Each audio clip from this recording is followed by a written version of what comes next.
On stage number 3, so he could well make a mistake again. As you say, it's 51 seconds the differential, so still a lot of work to do. Still possible, of course, but it's a Metro 6R4, driven by Simon Chapman, and faster than Adam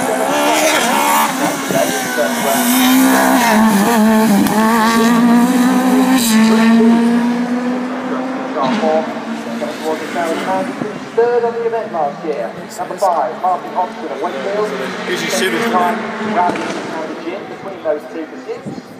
And he's certainly in good fitness at the moment, isn't he? Because he's able to get that escort very nicely planted through the corners. Now, here comes Stone.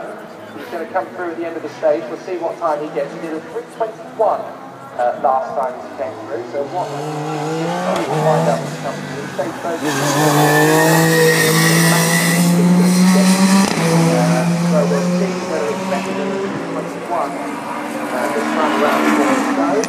What's he managed on this occasion? Well, Tin is not far away either, and here is Pennington in the 6th. He was 4th on the event last year.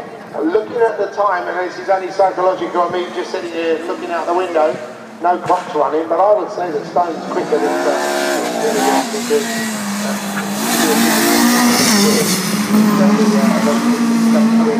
coming up on the screen just yet. I think they're just handing in the card at the moment, so we'll find out in a short moment how they've done.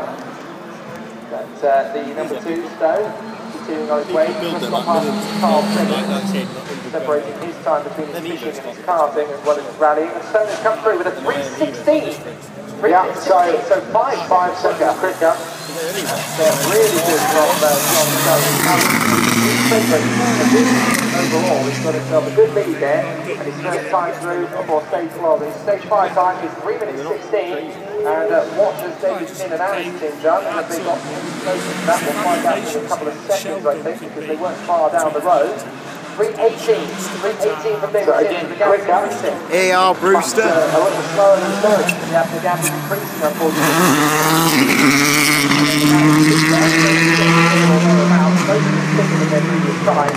But on this occasion, Stone is the fastest man, and I genuinely don't see anybody going faster than that 3:16. That's a very good time.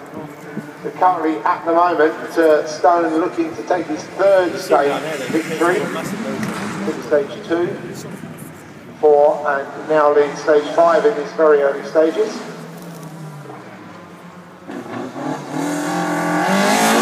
About hitting the eye of the needle there.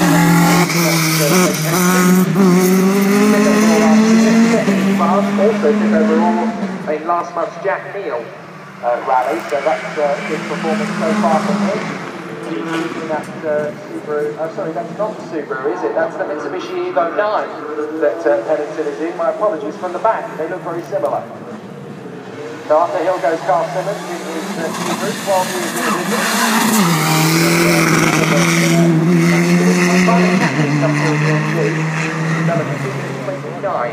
On that particular occasion, so not a bad stage run, but nowhere near John Stone's 3:16. There goes Pi in the new modern Subaru, one of the later models.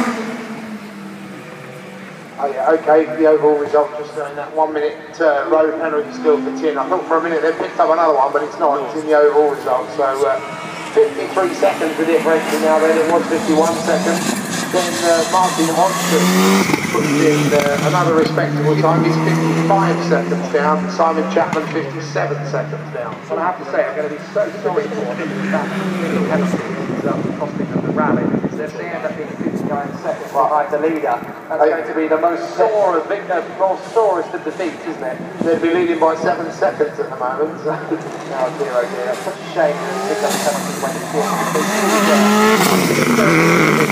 The only way that they can get that back now is if 4 or 5 drivers ahead of them also pick up time penalties, but at the moment, I don't see that being much of a possibility. Unfortunately, though, we didn't see that as much of a possibility today, because now it's the king, but that's what happened. So anything can happen in rallying, and it usually does. Carl Simmons has come through with a 3 minute 20. Martin Hodgson has come through for 3:25. Come through on 3:26.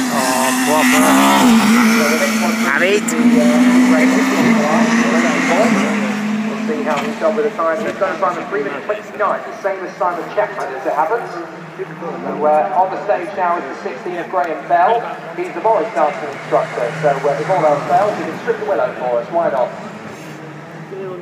Here's Tristan Pye in the 11, about to finish his stage in the 2008 specs in WRX, I believe.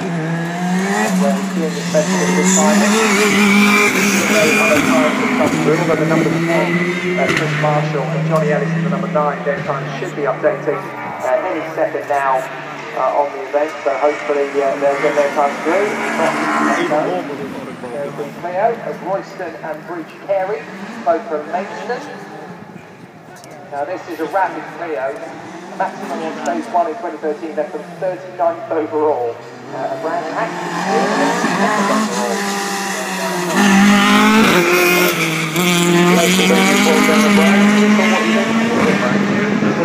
I can have a nosy as to what it possibly might have been a brand. I mean, I don't know whether that's a club racing event or whether that's a rally event. It seems a bit unusual for a rally to go on at Brands Hatch, but I'll see if I can do bit of French power now, boys. Figure out, well, there's definitely been a couple of rallies on some circuits.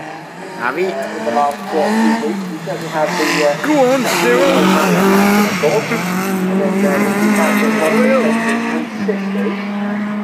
Entirely seeing where the I'm not entirely sure where the Brands Hatch rally was. I'm not entirely sure whether that was a rally or something else, but it's definitely in the New Holland Memorial Land on the fishing sports station in Northern Ireland in March. But that could be an interesting one. I'm not sure. We might have to do some research into that one to figure out where the Brands Hatch link has come from. So there is the 16 of Graham Bell. He is interested in that particular car as the drivers continue on their way. We're hoping for a couple more times. Chris Marshall has come through at number 10. He's done a 3 minute 34. Tristan Pye has level Pennington. He's done a 3:26. So that's 10 seconds off pace of John Stone. That's not bad at all, actually, considering.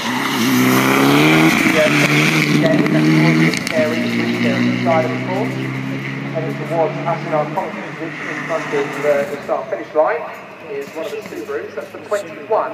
That's Dave Welch, who we talked about earlier. AMC Single Venue Rally Champion of 2013. So going very well there.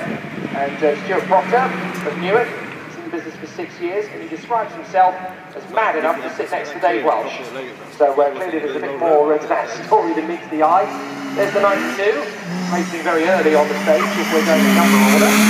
Alan Kirby is there, 35 years in the business, that's probably why he's run a bit further up the table. 22, Chris Godridge of Thatcham. He's a runner, a mountain biker. This is actually his first rally for 20 years. So what a way to come back. His co-driver is a skateboarder, a slacklining downhill mountain biking rider, and also a black belt in Taekwondo.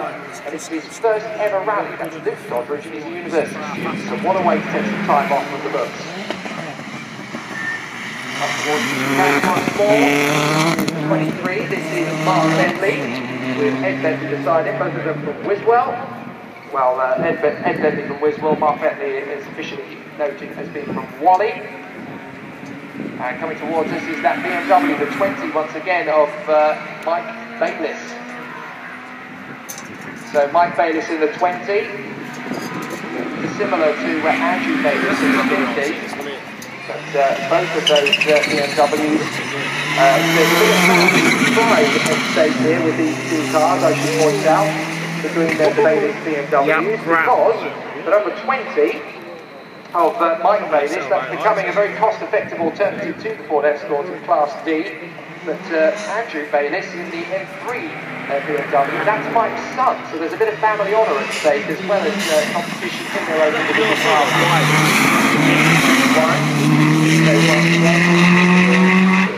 Tidy. And the 25 of Pickles trying to recover from that earlier penalty. Proper so on we go. Still trying to get a good run in the early stages of stage 5. And who's approaching the chicane this time? There's a bit of a gap, but very few coming off actually.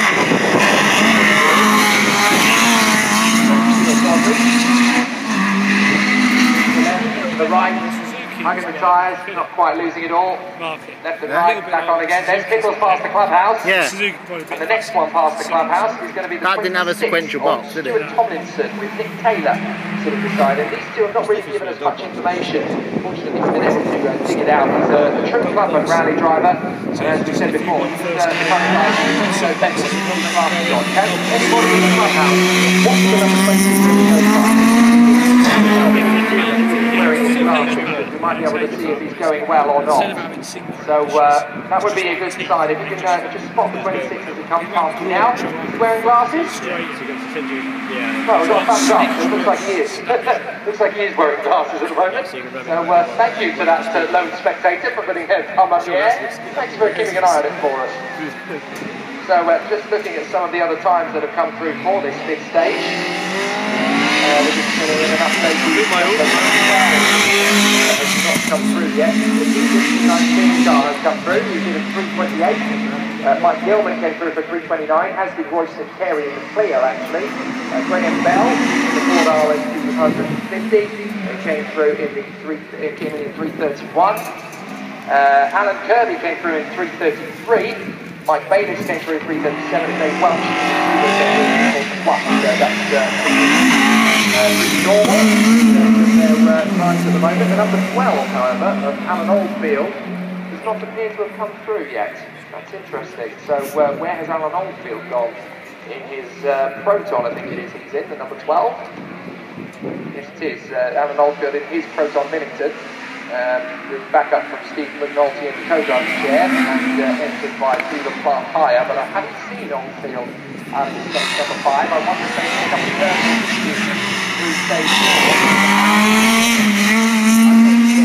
First guy comes past me now, that is Martin Stockdale. He spent 30 years rallying and building BMWs. He's competed on the Rally of Barbados for the last 15 years, and he's actually done the proper RA6 6 times. So this is a guy who definitely knows what he's doing. And he competed on, his co-driver Mark Swallow competed with him on the Rally Barbados 8 times. So he knows exactly what he's doing there. The Rally of Barbados sounds like a holiday. That sounds like a brilliant week, doesn't it? That's absolutely fantastic. I think that's something I've got to take up. I'm going to compete on the Rally of Barbados, darling. Sure you are. Come back with souvenirs. That sounds brilliant, doesn't it? Certainly sounds like a sunnier prospect than what we're getting today. The clouds are coming over again. Hopefully they're not going to break. But I fear that the forecast has kind of expected us to prepare for it, really. So, the 28 comes through, and thanks to Turner. Depends on all of his spare time rallying, of which he doesn't have much. But he is the 2011 EMAMC champion.